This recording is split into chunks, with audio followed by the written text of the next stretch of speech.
episode 283. Now, there were others in the industry who had kind of advocated for targeting training. Among them was Ron Weiner with ASE at the time and a few others. By and large, there wasn't really a lot of discussion about targeting training. And the other concept that I tried to get across was the 4 levels of technical training. And I was thrown off the stage for continually advocating that.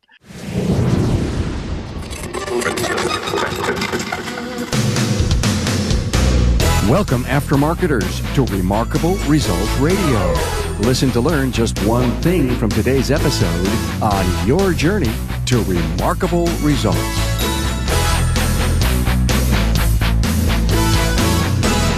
Welcome, aftermarketers throughout North America and around the world. Carm Capriato here in episode 283 with my guest, Bob Rodriguez. You know, from time to time, I want to give an interview with a legacy aftermarket professional that helped shape our industry, and this is one of them. Here's one impassioned man that helped impact the type of technician training we have today. Hey, thanking Federal Mogul Motor Parts and Garage Gurus for their support of the podcast for serious technical training and support online, on-site, and on demand. Garage Gurus is everything you need to know. Find out more at fmgaragegurus.com. And the hottest training ticket in town is the Town Hall Academy. Every episode is available free on the web and smartphones everywhere. And the archive lives at remarkableresults.biz/academy. Welcome new Facebook friends of the podcast, Pat Chenate, Joe Rios, and Greg Waite Sr., and new LinkedIn connections, Joe Scott, James Bean, and Chad Foote.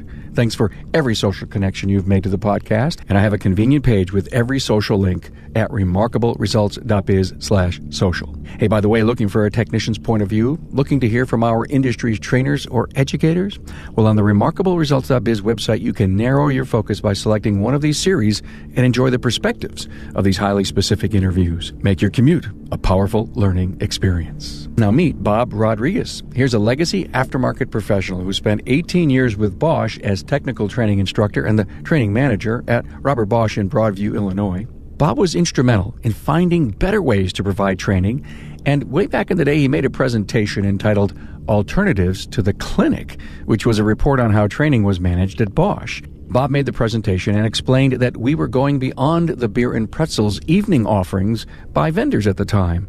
Back then, he got the hook for his concepts, but he persisted. We have him to thank today. Bob drops a lot of names, people you will know that he has worked for or with. He's worked for a number of well-known Tier 1 and aftermarket companies, including Bosch, Lincoln Technical Institute, ASE, Mopar CAP, and others. And he has chaired training committees for a wide-ranging group of aftermarket associations. I know you'll enjoy the wisdom and progressive thinking of Bob Rodriguez. Find the talking points and bio at remarkableresults.biz/E283. Hey, warm welcome to Bob Rodriguez from Bob Rodriguez and Associates. From where, Bob? Round Hill, Virginia? Round Hill. Sounds like a great place. The reason you're on is we're going to talk about shaping the future with the foundation of the past, Bob, because you've had one heck of a storied career in our industry. Just give us an idea of some of the things you've done. Oh, golly, Carm, it's a long trek looking back. In fact, I'm quite amazed. And this is not an ego trip, but I started out when I was 17, taking auto shop classes in high school. In fact, it's interesting because all my life, as I look back, I never really was a true technician in the shop. I realized I was too slow and too analytical. I always wanted to know why things worked and how they broke. So I ended up becoming a training instructor and ultimately a training designer, working for companies like Bosch and Precision Tune and All Data. I mean, it's a long history. And then ultimately ASE, and then my own consulting firm, if you will. That sounds pretty highbrow, but you know, we take contract jobs wherever they come. Sure. You had a stint with ATMC. Right. You've written books. You love the technical stuff, which I think is so unique to the milestones that we're going to talk about. You had some very interesting teaching concepts back with Bosch, right? Well, that's correct. And it's interesting you mentioned that because you told me that your mother was responsible for getting you into this business. Many of us as teenagers are not very respectful to our parents. And I had a blowout argument with my mother one night. I was a senior in high school. perhaps a junior, I think, and now that I think about it, because I was 17. I had to get out of the house, just get me out of here. So I walked over to a friend's house in the neighborhood, and he had a 1940 Ford business coupe that he had stuffed a 56 Cadillac engine into. And I mean, it was stuffed in. So I went over to his house. I said, man, I just had to get out of the house. You got anything I can do with, give me something to do, get my mind off things. He said, well, there's this old flathead on the floor, take it apart. And he handed me a speed handle and some sockets. And I started tearing that engine down, used the lift spring compressor on the lifters, the flathead and all this. And I said, man, this is good. I like this. And that got me hooked. So the next year I took a year of automotive technician training in high school, and then pretty much went from there. By the way, I should point out for the listeners, I was in the lowest quarter of my high school graduating class academically. The only A's I got were in auto shop. So there is hope for any of you. Oh, please, today. I have to tell you, we had a great episode on the STEM program, science, technology, engineering, and math. Just a few weeks ago, we released it from Wheat Ridge High School. It's a college STEM program where they're building a Mars rover and, of course, a hydrogen fuel cell. So let me say that it has come a long way since you've been in school. Yep, it has. But what's interesting is that what goes around comes around. And in thinking through some of this past experience I've had in preparation for this discussion today, I realized there's an irony to life because we come back around where we started. It's really kind of fascinating. But to answer your question about Bosch, when I started there, I was right out of high school. right out of college. I'd already been in the Air Force, had majored in German in college because I didn't know what else to do. And very much like you, perhaps, I wanted to get into broadcast radio. But I had this regulator on a Volkswagen that I owned that kept burning out the points. Every time I got out on the highway, the regulator points would burn out. Now, I had worked for a short time before the Air Force as a rebuilder of contact-type regulators, so I knew about regulators. And I could not figure out this problem. Why every time I hit the road, the points burn out? So I found out, just as I was about to graduate from college with a degree in German, because I'd been stationed in Germany, I figured that'd be an easy one. Where is Bosch, and how can I get some TSBs to help me out? Well, it turned out Bosch was like maybe 7 miles from where I lived in Illinois, their headquarters. I mean, how amazing is that? So I called them, and I spoke with the service manager, a German guy by the name of Hermann Kumpf. He said, come on over, we'll give you some bulletins. So I went over to Bosch in Broadview, just outside Chicago. And so Herman's interviewing me, and so what are you doing? I said, well, I'm about to graduate from college with a major in German. I've been trained as an auto mechanic because I had gone to 5 months of tech school after high school. Well, the lights had to go off in his head. I mean, he looked at you as like the perfect guy. Well, yeah, and I'm so naive, I'm thinking, I'm just trying to fix this silly car, because you know how we are, we're very focused. And you're absolutely right. You were there for an interview, you didn't know it. I didn't have no idea. I just wanted to fix this car, right? And so he brings over the HR manager, and that's kind of neat. He said, you want a tour of the place? I said, well, yeah, while I'm here, I guess. They gave me the tour, and then the HR guy said, so when do you want to start working for us? And this was like a month before I was to graduate from college. I'd already been accepted at Volkswagen as a warranty claim person, and I called Volkswagen up at North Central, north side of Chicago, and I spoke with Erwin Gravendorf, the service manager. I said, look, I know you've accepted me for a position once I graduate here in a month, but I got this offer from Bosch. And he said, take the offer from Bosch. You'll be happier there. Okay. And were you? Absolutely. 18 and a half years I worked for Bosch in Broadview. I'm talking with Jonathan Cichelli, a technical product specialist with Federal Mogul Motor Parts. So, Jonathan, how does a service professional get the Guru on the Go van to their shop? There's a couple ways. We do what we call cold calls, where we go around and just visit shops based on geographics. And there's also times where we team up with outside sales reps from other parts distributors and visit the shops on that basis. So I love this. You pull into a shop on a cold call, they see the van, and they're probably excited to see you. Yeah. I've had a couple shops where they've actually have already heard of the Gurus via Facebook or social media. So when I show up, they've already been signed up and taken online classes, and now that the van's there, it's really easy to book a lunch and learn. So you're really an extension of the Garage Guru training centers. Yes, absolutely. So you're all done with your lunch and learn. You spend 45 minutes to an hour. Probably that's all you can really get from a busy shop. What are the technicians saying about your shop visit? Oh, they love it. They thank me, every second I'm walking out the door and just can't wait for me to come back again. Federal Mogul Motor Parts' Garage Gurus is your go-to source for the vehicle training, technology, and answers you need to keep your next job on track. On site, online, or on demand, the Gurus are here to help keep your business and your career on the road to success. Visit fmgarageguru.com. And so give us some highlights of the Bosch experience. I know you did a lot with training, and there were some things that you told me that there were some really interesting issues when it came to training and the sales piece and how you wanted it to be different than they wanted it to be. Yeah, well, of course, I started out in the sales department, and then because of a political maneuvering, I ended up being a diesel training instructor. So, I knew fuel systems from trade school and all that, but Bosch really trained me well. The clockmakers in the back gave me all the education I needed. The old training guy they had told me, I expressed my concern. I said, look, I'm an automotive guy, not a diesel guy. And he said, you have no problem because you have the gift of gab. And he meant it in a nice way because he was a very quiet guy, an ex-Navy guy.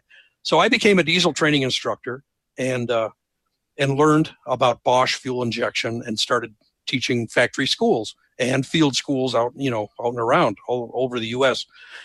But I realized that we were using these old slides that Bosch had from Germany, and we had an old black and white film we affectionately called Old Smoky.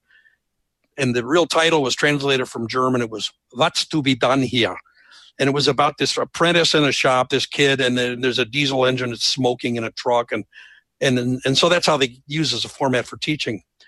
Totally unsuitable for our American technicians. These are specialists who rebuild fuel injection equipment. I knew we had to do something better. And so anyway, I became aware of what other people were doing in other industries as far as training strategy, and in particular, analyzing the needs before you throw the slides on the screen or before you go out and hold a clinic. And this was something I advocated for strongly within the Bosch organization, and was ultimately able to convince my boss, who was a service manager, Barry Greenwood, that we could do things better. Now, can you see this lock here? Yeah. I put this on his desk all in pieces. I said, Barry, can you put that lock back together? And of course, he struggled with it. No, I can't do it. So then I put a rear screen slide projector on his desk, and I said, well, let's try this. And with a series of 20 slides, it walked him through the lock reassembly, and he perfectly did it. And he was very proud. Hey, I got the lock working. And I said, that's what we can do for training our technicians. We can put all this stuff in packages and get the training done back home, especially the basics, before they come to a Bosch factory school. Because we had entry-level technicians all across the board. Some guys didn't know metrics. Some guys didn't know the nomenclature of the product. Half of them didn't know how they worked. Others had been working on these injection pieces of equipment, pumps, governors, injectors for years. And teaching a school was impossible with all, you wasted a lot of time. I said, we can do better if we teach the basics of Bosch back home using this self-paced training approach. Anyway, they gave me a nice budget, and we started developing basic diesel injection programs. We had 2 slide programs, Introduction to Diesels and Diesel Injection and Governing. And once we finished producing those, they sold like popcorn. They were going out everywhere. Now, in the meantime, there were 2 training organizations that I really played a role in. The first one was the MEMA Technical Training Council. And they started out calling themselves the Automotive Training Managers Council. And then when Asia started their ATMC, MEMA said, well, we focus on technician training.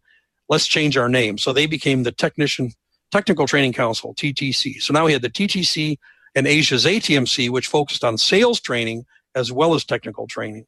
So I was on both groups. I was on the board of governors for TTC and the training committee chair for Asia. All while you were with Bosch? All with Bosch. Okay. So I gave a presentation at both of these groups called Alternatives to the Clinic. And in that presentation, I was showing how we don't have to just cram everybody into a classroom. and pretend it's training. Now, I had read an article by Mitch Schneider, who you may know. Sure. An author out in California, and he had talked about how frustrated he was with training.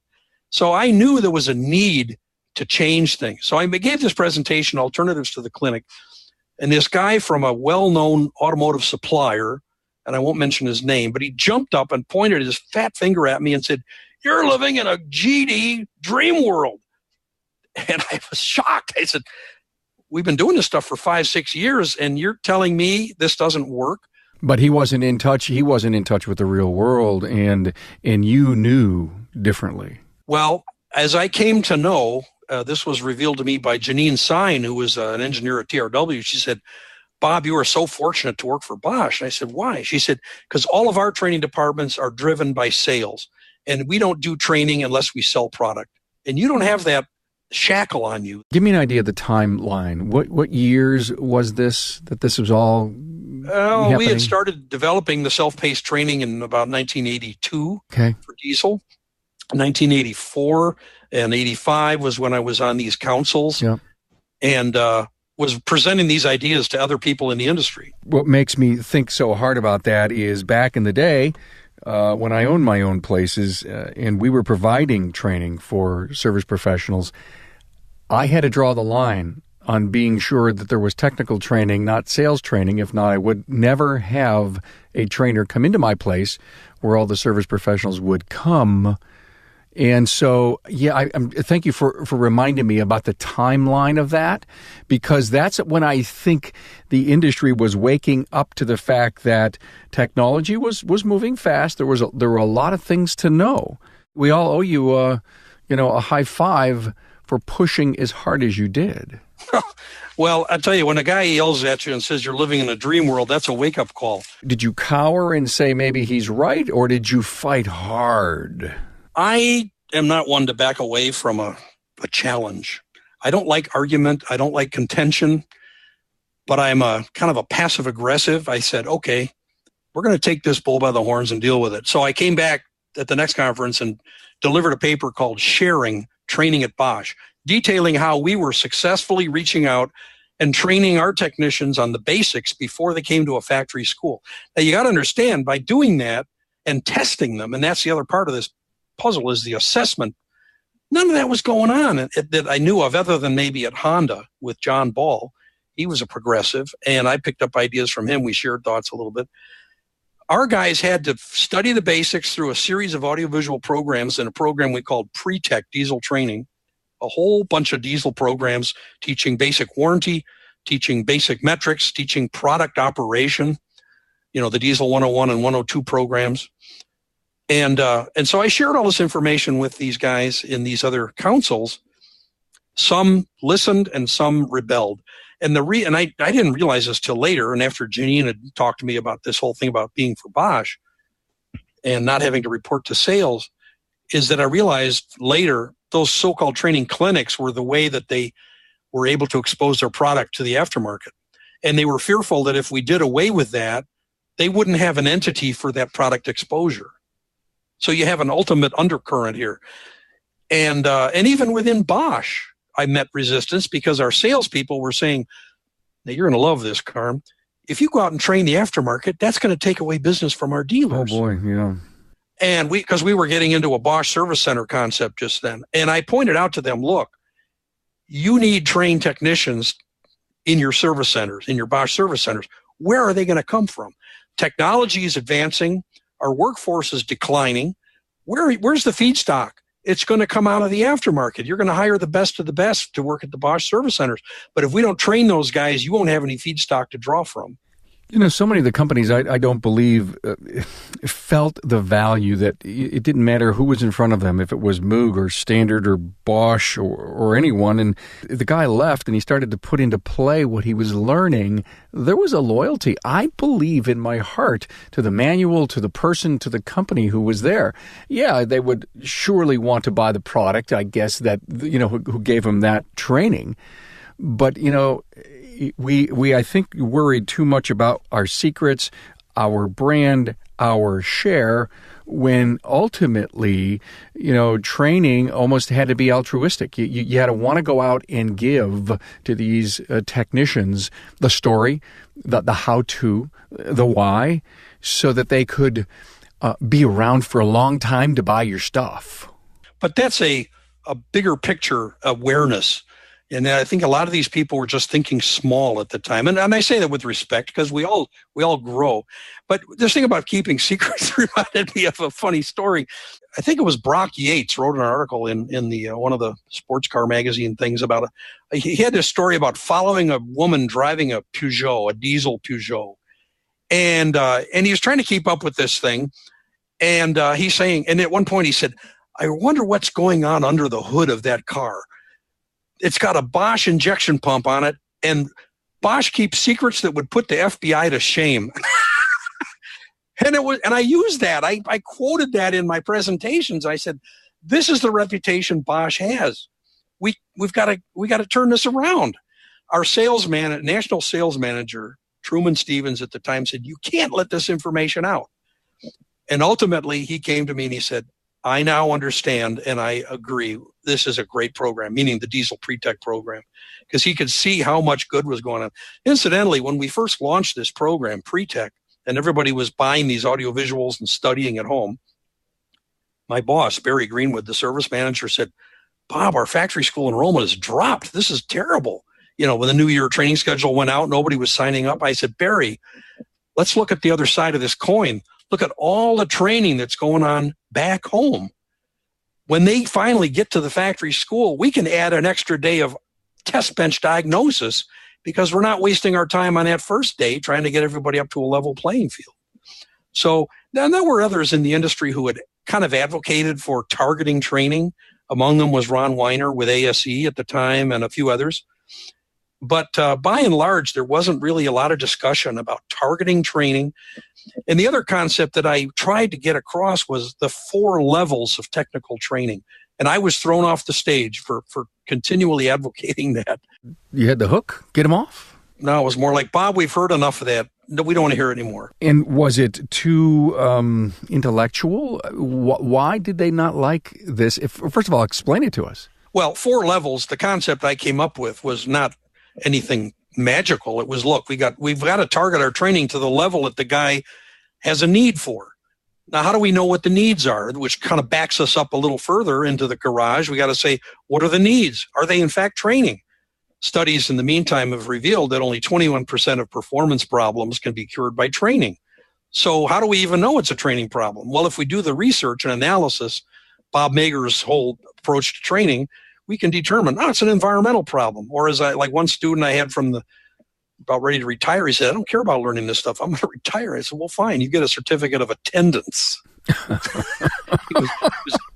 He was kind of ticked about that. But anyway, so now we got to back up and say, what are the real needs? Now that we know what the needs are, I created a slide program called Why Pre-Tech. And it sold the concept to our central distributors. Bosch had 33 diesel central distributors. And I created this slide program at their suggestion that they could take out to their dealers to show why this pre-tech exists. Well, anyway, back to the story of the enrollments. Now the people were coming in with all of this required knowledge out of the way. They'd taken a written test and passed it. Now they were in at the factory school and they're getting the real meat and potatoes instead of just the milk and honey. So that really gave us some much better efficiency in operating. And now it's awfully hard to put an ROI on training, but that kind of proved itself. Our dealers loved it. For a long time, that was an issue. It's no different than, an ROI on marketing. And thank God the industry, maybe it was the onslaught of technology and the fact that the world needed to be trained, and we're in trouble if we don't today, being a perpetual student. But every major corporation today who's a player in our beloved aftermarket has a director of training or a VP of training. I mean, training is it today. They justify an ROI on that. Everyone has budgets. They're hiring people, and they're everywhere teaching the good word. But in those days, back in the 80s, that wasn't the case. You had to argue. In fact, one of the pitches I gave at the Automotive Warehouse Distributors Association, I was the chairman of their training standards committee, was about the importance of having a person on staff who was in charge of training to identify the right people for the training, to identify what kind of training they should get. Is it a warranty guy? Is he a technician? Is he a manager? The training is going to differ depending on what his role is in the organization, but that doesn't mean he shouldn't be aware of the product and the basics on it. Well, thank you for being a visionary for us, and I believe you earn a lot for that. But let's go back to the 4 levels of technical competence. I think first of all, you said there had to be a need? Correct. There has to be a need for training. So once you establish that need, what is the need? So, okay, there's an installer. He needs to know some very basic things. Obviously, he needs to have his apprenticeship or his schooling at a VOTEC school, about turning wrenches and measuring tools and a whole gamut of that stuff. So now he's an installer. So that's level 1. And then level 2 would be what I had called the apprentice. He may be the guy he's beyond the lube rack, which, by the way, didn't exist in those days. But he's now doing the brake jives, hanging brakes, and he's exchanging light bulbs and all that sort of thing, wiper blades, whatever. And then you've got your journeyman who's now he's now doing the hard stuff. He's pulling off components, putting on components. He's diagnosing problems, resolving issues for the customers the first time successfully. And then the level 4 would be what I call the systems technician. He was the specialist.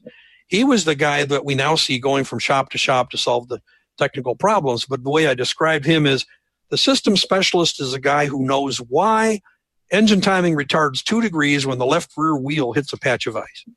So he's got the big picture. So we're not going to dump all that knowledge on a beginner, obviously, and we're not going to bore this professional who's been around the block a gazillion times with all the basic stuff. So we have to target the training to the needs of the individual. And then we have to also consider, who is that individual? Is he a warranty guy, or is he a manager, or is he a technician? What's his role? And this was back in the 80s that you were doing this? Right. And early, and even 70s. It holds water today. All of this holds water today. What's amazing, Carm, is that when I left Bosch, I was not able to belong to some of these organizations anymore because they didn't consider franchise operations as legitimate aftermarket organizations. So I was away from ATMC and all of this. By the way, TTC eventually went away because the ATMC did a magnificent job. So in the meantime, my mentor, who was an audiovisual producer and developer named Chuck Probst, his dad invented the Bantam Jeep, by the way, Carl Probst. So he and Chuck had made hundreds of films for the Air Force, training films, and now he had his own training organization. We hired him to start developing our first audiovisual programs when we realized the ones that came from Germany were useless. And that's because they were in glass-mounted slides with reel-to-reel tapes. And plus they had the British narrative, which nobody wanted to hear. So we developed our own training. We had to go to Germany and sell the reasons why we were making our own training. I imagine. We came out with this training film, and it was a big hit. And it sold the industry on how things could be done. The Association of Diesel Specialists saw what we were doing and insisted we reproduce these diesel programs in an AudiScan format, kind of a Bell and Howell type cartridge, which they ran with. They had their own whole library of Bosch films, and it put everybody else to shame, and then they had to get into the same game.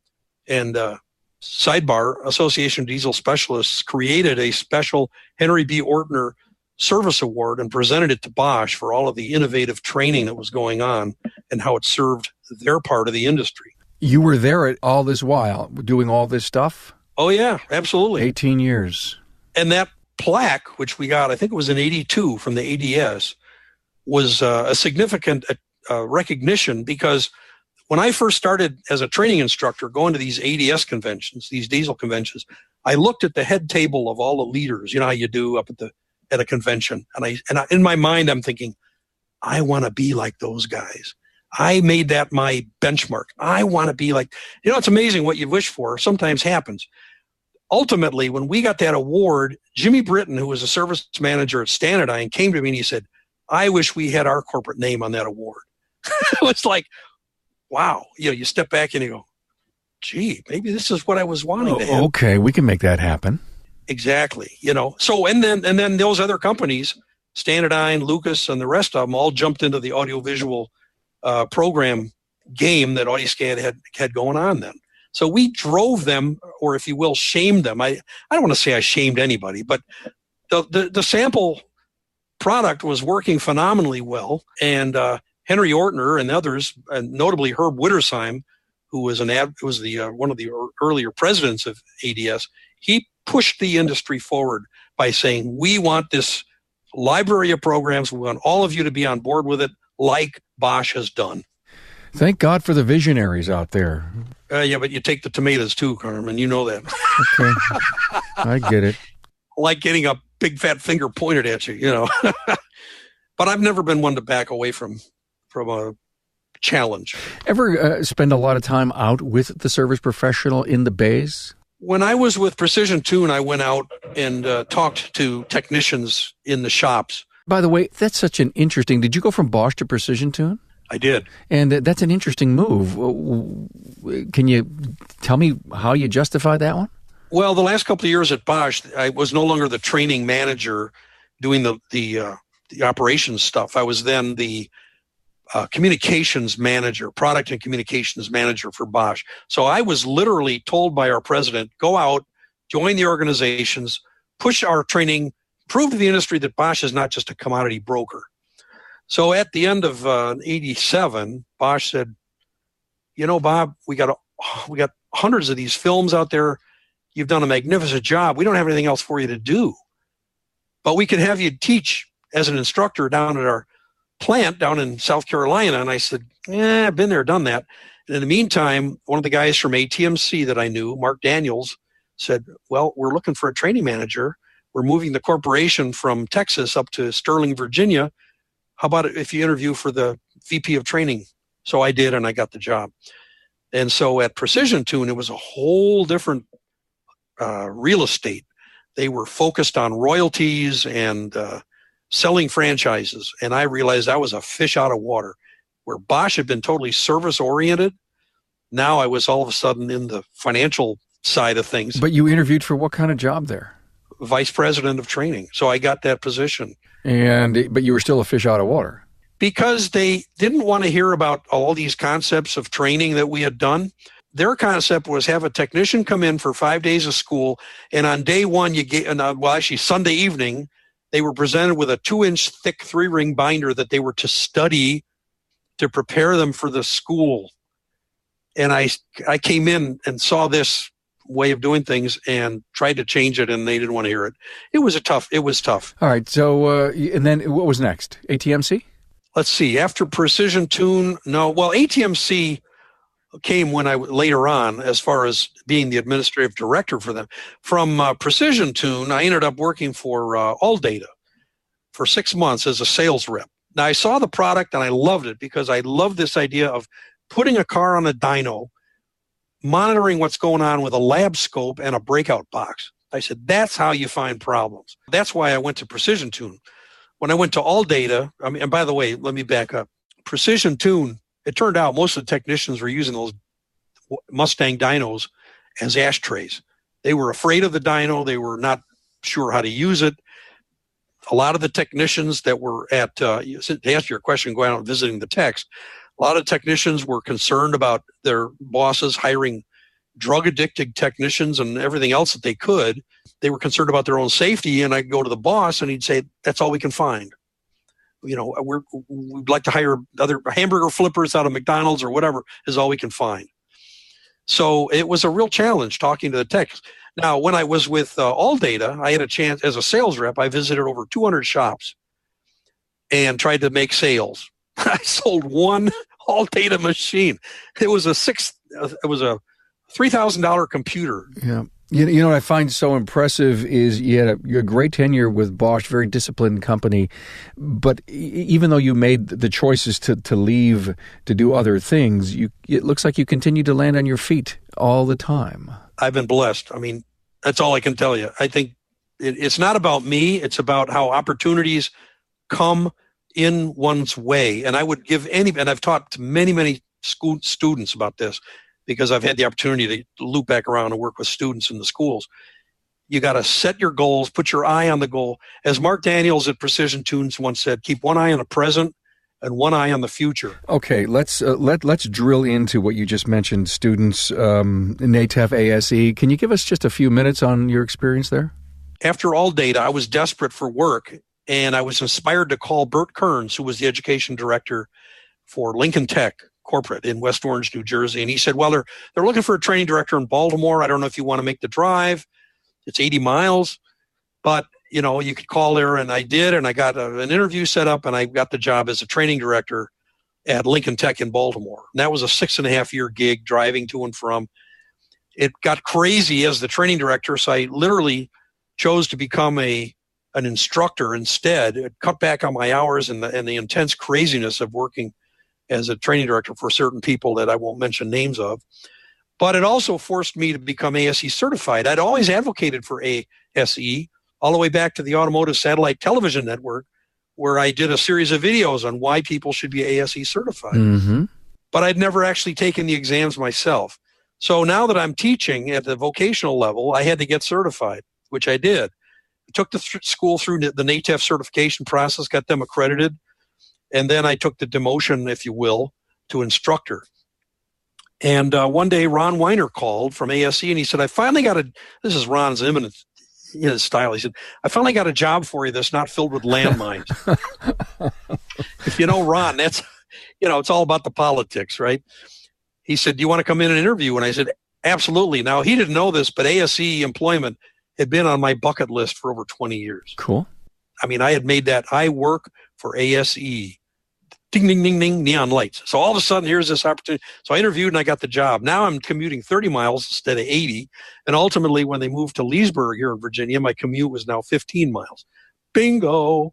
There's a lot of things you wish for, and ultimately, they'll come your way. If you have the faith and the endurance, the opportunities will come your way. Got it. Great, wise words. I mean, that's from the heart. It's from the heart. I mean, I'll tell you what, going back and looking back in preparation for this interview, I was amazed at, number one, how much, this is going to sound egotistical, and I certainly don't mean it that way, but how much I've done. I'm 75 years old. Come on, you got to do something in 75 years.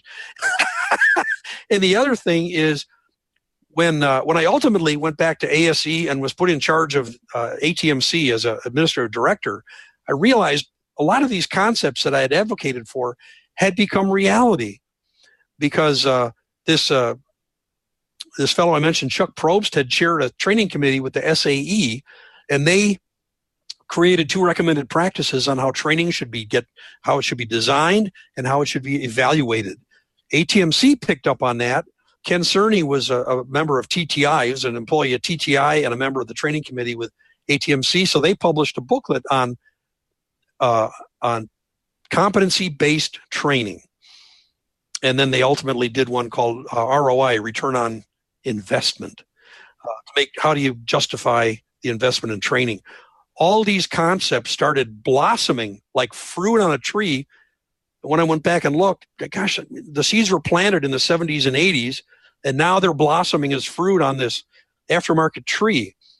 And then ultimately, when I went to work 6 years ago now, for Mopar CAP as a representative territory rep for them, I realized going into the schools, back to Lincoln Tech and all these other schools where I'd been, all of these concepts were now being used. The 4 levels of training competence, the targeting of training, the self-paced training, now using blended media approaches, which we're all familiar with.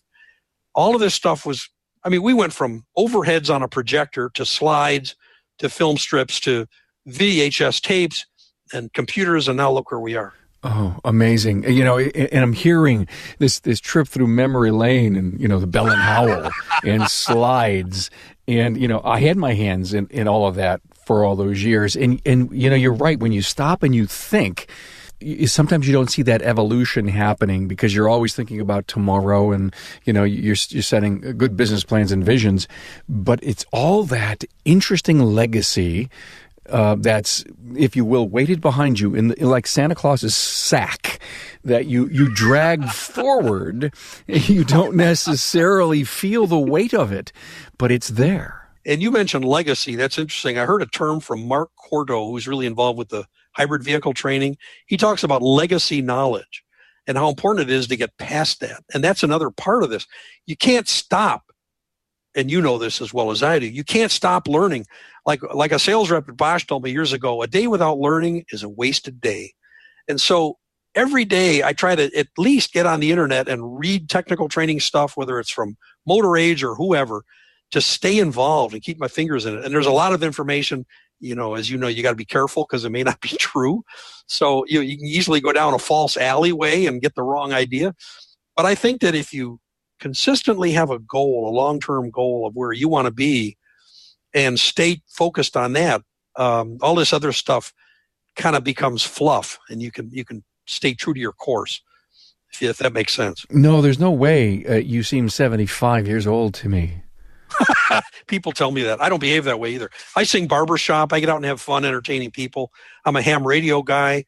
No, that's just a number. It doesn't mean anything to me. Yeah, you're right. And that's the right way to look at it.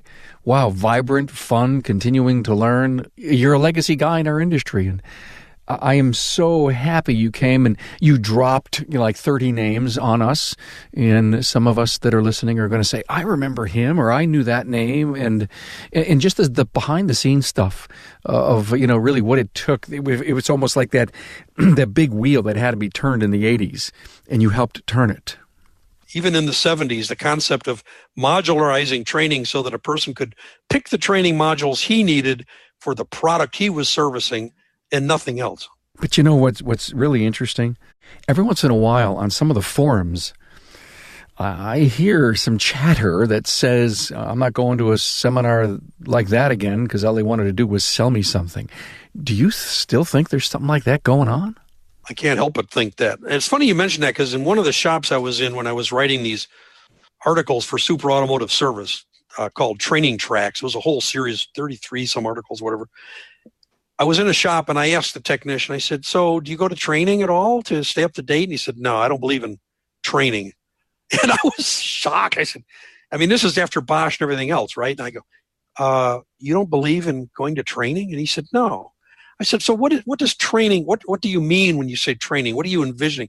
He said, you go to these evening beer and pretzel sessions and they pass around products. This is a regulator. This is a generator. He said, I don't need that. Plus, I don't need this sales pitch driven down my throat. I said, well, then what if I could tell you that there were opportunities to go for product knowledge and hands-on experience? Because I was teaching at night. I was teaching Bosch fuel injection at night to K-Jetronic and L-Jetronic to technicians at night in shops, trying to bring in extra coins, And so I was very aware of the kind of training I was doing, which was mostly under hood. I ran the Bosch slide programs, and then when we went under the hood with the test equipment, he said, if you could promise me I could get that kind of training, I'd be right there taking advantage of it. And I said, so I turned around, I wrote an article for Super Automotive Service about that, letting people know there is good training out there if you look for it. Super Automotive Service. Oh, you bring up a lot of great names. Hey, I had a blast. One thing that I'm thinking about is I created a new page on my website called Events, and it's all business and or technical training that's going on both at the local, regional, or national level that's open to the public. And these are legitimately strong, important training classes that the industry needs to play in. And thanks for reminding me about that. I would suggest anybody that's anticipating training would ask first, what are the outcomes? What am I going to be able to do as a result of spending my valuable time in this training? Am I going to be able to describe the features and benefits of your product, or am I going to know how to service it? Right. I know. You remember when TPMS came out? All it was a sales pitch. And do you know what the biggest single training problem that was eliminated by proper engineering was? Millions of motorists didn't have to go to training to learn how to dispense their own gas. They re-engineered the gas pump so that virtually anybody could pump their own gas. So here again, 21% of our performance problems lead back to training. The rest have to do with environmental constraints. And I'm selling now. I don't mean to do that. But environmental constraints, bad attitudes, or another incapacity to learn, such as, maybe you're you're an invalid of some accident or something, who knows what. But training doesn't always solve the performance issue, and that's going to lead us back to the needs analysis. So did the company offering the training do their needs analysis, and do they share that information with the trainee? That would be my first question. And great final parting words. Hey, thanks so much for being on, Bob. Carm, it's my pleasure. I know I'm a talker, so I apologize for that. No, it was great. Learned a lot myself. It's great. It's great to hear from a legacy aftermarket professional. Thanks, Carm. I appreciate it so much. Take care. Thank you, Bob Rodriguez, for your very transparent outlook and for taking us back to the roots of your passion for the automotive, especially training. Hey, thanks for pushing so hard to move from product sales, the beer and pretzels type evenings, to focusing the industry on the core value of training our technicians. We're all grateful for your persistence and outlook. And thank you for tuning in. There's no better resource in the audio realm like Remarkable Results Radio. And don't forget, the catalog of wisdom is there for you. From the TAC Cloud to the series to the well-cataloged archives. Your learning curve never sounded so good. Hey, talk soon, and thanks for sharing with a friend. All ships rise. Thanks for being on board to listen and learn from the premier automotive aftermarket podcast. Until next time,